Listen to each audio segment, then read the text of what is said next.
Here we go. Hi, everyone. 3 at 9. Yes. Busy news night. Lots to talk about. Yes, it is. Especially because tomorrow is the first alert weather day. And that means that we have a very special guest. The most special. Dun, da, da, da, da, da, da. There Wait, he is. I gotta get. you Hold haven't on, seen I him. gotta get I rid of see our him. super. There we go. You know him. You love him. There The he man, is. Hey, the everybody. myth, the legend, Mike Slaver. That's right, Mike. So what's going on tomorrow? A little snow, a little icy mix, a little transition over to eventual rain. This certainly is not going to be a blockbuster storm, but the timing of it not great. And all it takes is a little bit of snow, a little bit of ice to make things slick. So, Well, we're used to that. listen, the way that this winter has gone, we're all excited to see 50s and 60s Oh my back on gosh, I that know. It's like 7-day we have to get forecast. through tomorrow, and then it looks so amazing. So we're excited Yes. for that. Now, You tell me when I'm supposed to take these graphics. Order me around. I think we could take Tell them. me what you all right, want. let's do. Yeah, let's bring that. There we Let's bring go. that full screen up. There it goes. So it's a period of snow, starting late morning, right around lunchtime, really, and then that goes over to a bit of an icy mix and eventually rain. We are actively awaiting for some of the newest model data to come in. What time is it right now? It is 9:04. Okay, that'll be loaded in within the next 12 minutes. That's Oh, very okay. specific, I know, but we're not going to stay and sit around for that. Yeah. But just letting everybody know, a little behind the scenes peek that as we That's exciting. continue to bring updates on the Wax at 10 on Channel 3 tonight at 11, we should have some fresh info to share. But let's go through, just sort of the timeline on all of this. See those temperatures in the morning? Look at that, 21 inland, 31 at the shoreline. What a difference. But again, the timing on this, not the greatest. And I just realized that because my daughter has a field trip tomorrow, and they canceled it. They were supposed to go to the Bushnell, but because of the snow coming and just the buses being on the roads, they kind of felt, better off do it when it's in the 60s. Oh, yeah, listen, they're going to have plenty of opportunity Yeah, to get those exactly. buses back on the road. So Yes. the timing of this, it all starts up right around 10, 11 o'clock, and it starts off as isolated to scattered snow showers before it becomes a bit steadier. Only the northern half of Connecticut is under a winter weather advisory, and that doesn't even go in effect until noon tomorrow. The expiration date's a little bit different. The expiration time is a little bit different from west to east, but all of this expected to expire before or by sunrise on Wednesday. So that's sort of the timeline here. We'll see the greatest impacts likely during the middle of the day. 10 o'clock here, first alert futurecast, and we don't really see much going on. It's not until noon where we see those snow showers move in, isolated to scattered at first, becoming a period of steadier snow by 1 p.m. Snowing pretty much statewide, but here's the thing. With temperatures already in the mid-30s in the southern part of the state, this probably won't stick. Okay. So if you're along the shoreline, you'll see the flakes. But it's northern Connecticut where we think that there's a better chance of this actually sticking. And you'll see that on our snow map coming up here in just a second. By 5 o'clock, southern half of the state, mainly rain. There are some pink pixels popping up. Lyme and Salem up the 395 corridor. And then, of course, if you get into northern Connecticut, it's more in the way of pink and blue. That's where we expect that icy mix to last a little bit longer. But given the upward motion of the temperatures, the fact that they'll be climbing as the day goes on, that should help to mitigate some of those issues in the southern part of the state especially. 32 degrees, fine line, because when you're above it, guess what? Nothing's frozen. Yeah. This has to have superintendents scratching their head. Yeah, tough from a timing perspective. Because it's almost affecting the late morning commute and the evening commute. Yeah, it seems like the evening commute is actually going to be maybe the one that's most impacted. Yeah. And a lot of schools are out, between about 2 and 3 p.m.? Yes. 2 to 4, yeah. And that's going to be snowing then? In some parts of the state, northern Connecticut. It's really just not ideal timing in that regard. Yeah. A lot of people were asking if they think that they'll wake up to snow day. Probably not. Right, because they won't Do see your homework. anything. Correct. And would a delay even really be beneficial if No. the more of the snow is coming when the delay would be ending? Yes. Correct. Yeah. It'd be So almost worse in some ways. yeah, it seems unlikely that'll be the case. Now, these showers do linger past midnight tomorrow, but we eventually see that flip to rain just about everywhere. So as we get into the pre-dawn hours there on Wednesday, it's just plain rain. And we have pretty good agreement now that Wednesday, at one point we thought would be maybe partial clearing. Now it looks more like mostly sunny. Oh, good. Temperatures on Wednesday afternoon, 50s inland, upper 40s along the shoreline. Okay. So this is a quick turnaround. Very quick, because that coating to an inch that we see, note the 95 corridor not even included in this. This is really going to be inland sections of the southern four counties and then throughout northern Connecticut. Coating to an inch of accumulation, then the mix and rain happened, so it all gets washed away. And you remember on Sunday how the snow was sticking maybe to like a car windshield? Yes. The roads themselves were wet. Well, in southern Connecticut, when we see those first flakes fall, that's maybe more typical of what we'll see, whereas the northern part of the state is where we could actually see the roads become a bit slick, especially across the Litchfield Hills and into the quiet corner. So those are sort of some of the things that we're maybe a little more focused on for greater impacts, those parts of the state. And First Alert Futurecast kind of highlights the northwestern part of the state with that glaze of pink. It is worth mentioning here that this has been trending a little bit less widespread with that glaze of ice, but all it takes is a glaze of ice to make things slick. Yeah. So obviously it's a situation where we're not talking about Blizzard Calvin, but nonetheless, any little bit can still cause a lot of problems. And that's why we're first alerting everyone to it and making sure everyone's prepared and safe. Exactly. On the spectrum of, winter events, we are very far from Blizzard Yes. Calvin. We are very far from Winter Storm Benjamin. Yep. But there's still certainly going to be a big impact to getting around tomorrow in the afternoon. And like you guys mentioned, what do the superintendents do in this situation, right? Things could be slick. Earlier when we were talking about this, a lot of sporting events going on. I believe some of the baseball practices have started up at like indoor locations, some of the gyms, some of the practice facilities around the state. A lot of tech week rehearsals and dress rehearsals for all of the musicals. Those are all happening within the next couple of weeks. I've noticed the advertisements while I've been out driving around. Yes. Sure. So it's a good time for it to be indoors. Right, but there's a chance that some of that stuff gets canceled tomorrow. Yes, Where the that's true. after-school activities maybe Yeah. are where we actually see the impact. Yeah. So just something to keep in mind. Thankfully, this is really it for the week.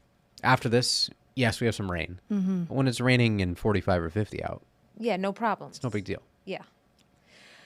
Oh, all right. I feel bad though. Tomorrow in the afternoon, those buses. Yeah. It could be tricky, and I have a feeling that superintendents are not going to want to cancel after what happened last week. Oh, yes. But I then do think they were some- worried about last Right. Wednesday, where some felt maybe they perhaps made the wrong decision. So they're in a tough spot, Hindsight's 2020. But also, since things will keep changing, let's see if we can take a look here. Our First Alert weather app. Oh, Mike. fancy. If you have not downloaded it just yet, now would be a great time to do so. If for some reason those winter weather advisories were to be expanded, or perhaps if they were to be canceled, you can be the first to know by having this app. You get a push alert sent out right to your phone. It'll say, the National Weather Service has issued a winter weather advisory, canceled, whatever it would be. And you could be the first to know, in the know, right then, right there. And it's so tricky because it's right on that line in terms of Yes. temperature, like if you're going to get snow or freezing rain or rain. Yeah, So. these early March storm systems are extremely difficult in that manner because 35 in wet is a lot different than 31 in wet. Not to mention the sun this time of year is a little bit stronger. So these daytime events typically aren't where we see a lot of significant accumulation. Sunday, a good example of that, how the roads kind of were in better shape compared to maybe your sidewalk. So we'll have to see how it all pans out. But we're here for you, and we're going to be watching it throughout the day. All and right. we'll have updates tonight. Excellent. Mr. Slifer, we'll see you at 10 o'clock. Thank you. Thank you. It is always a pleasure. Right back We at you. love having you. All right, Mike. Thank you so much. Appreciate it. All right, now you're stuck with just us. That's right. Well, we have a lot to talk about. We too. do. There is a lot in the weather and a lot in the news. So let's get to your news right now. Some of your headlines. We have been talking about the officer-involved shooting in Hartford. Well, now two of them, but the latest one happened right there on Blue Hills Avenue. A man had a knife, and now we are getting the body cam footage from all different perspectives of how it happened, how long it took. We're really getting a good idea of what transpired during this. And some people were confused by this. So last week, what we showed you was eyewitness cell phone video. This is police body cam video that multiple officers obviously responded. A man having a mental health issue, and we had our law enforcement analysts look at it today, and they are giving their thoughts on, what they think transpired and what, how they view the video. But believe there's 5 different angles here. So you are seeing quite a bit more than we just did from that one cell phone video. Yes, and we stopped the video right before the shots are fired. You can hear the shots, but you do not see the shots. Drop the knife first. So we're going to get to this video right Charles now. was first on scene. 1 second here. All right, here we go. Hold on, drop the knife. Drop the knife first. Officer Josue Charles was first on scene in the North End and immediately orders Stephen Jones to drop the knife. Hey, throw the knife away. Throw the knife.